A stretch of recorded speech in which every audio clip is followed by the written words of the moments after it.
Cuando Mendel describió sus conocidas leyes, se refirió a aquel ente abstracto que contenía la información o era responsable de la expresión de un determinado carácter, se refirió a ellos como factores hereditarios.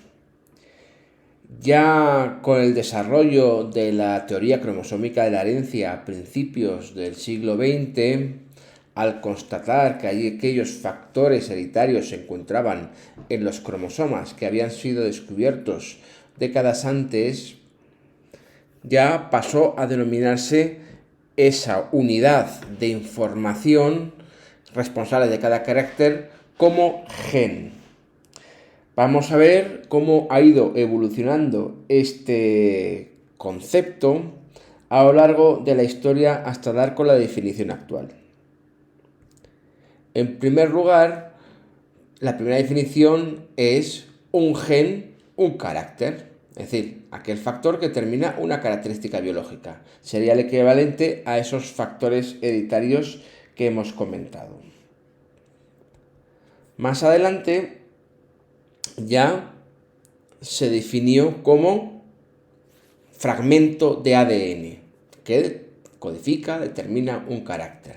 Ya con los aportes de la teoría cromosómica de la herencia, ya podemos localizar, ya no es una entidad abstracta, sino se encuentra en unas estructuras que son visibles y concretas. A continuación aparece una definición molecular, en la cual un gen es un fragmento de ADN que codifica una enzima. Las enzimas son responsables de la realización de reacciones metabólicas que se articulan en rutas y pueden conllevar la aparición de una sustancia que sea la que determine la presencia o no de un determinado carácter. Luego, al ver que existen proteínas que no son enzimáticas, que también son responsables de un carácter, se amplió a la definición al conjunto de las proteínas. Por lo tanto, la definición molecular establece que un gen es un fragmento de ADN que codifica una proteína. Es decir, un gen, una proteína que a su vez es necesaria para que se exprese ese carácter. La definición actual es como la molecular, pero ya un poquitín ampliada.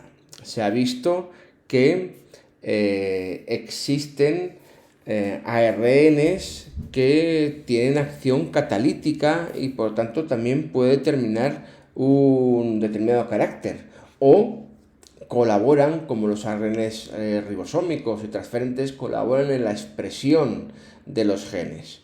Por lo tanto, ya ampliamos como un segmento de ADN o AR en algunos virus, porque bien es cierto que en algunos virus la información genética está contenida en este ácido nucleico, con información para codificar una cadena polipeptídica o un ARN. Se cambia proteína por cadena polipeptídica porque bien conocemos que existen proteínas con una estructura cuaternaria que están formadas por varias cadenas polipeptídicas, cada una de ellas codificadas por un gen. Por ejemplo, la hemoglobina se compone de 4 subunidades proteicas iguales 2 a 2, es decir, existen 2 genes que codifican cada una de las 2 proteínas que las 4 conforman, pues las cadenas polipeptídicas que las 4 conforman esta proteína. Por lo tanto, esta es al final la definición que existe vigente actualmente. También es interesante hacer la siguiente consideración.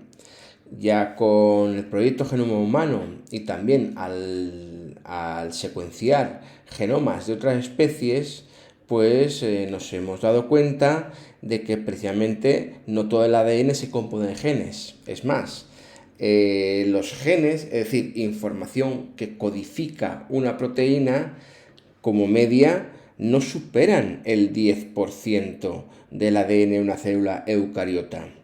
No pasa eso en las procariotas, que sí que es verdad que tienen un ADN más optimizado y buena, la mayoría de ellas es codificante, pero en el caso de los eucariotas, la inmensa mayoría no son precisamente genes. De hecho, los exones realmente codificantes, en el caso de la especie humana, no superan el 2%. Incluso aquí en esta gráfica vemos que hay algunas estimaciones que lo rebajan al 1,5%.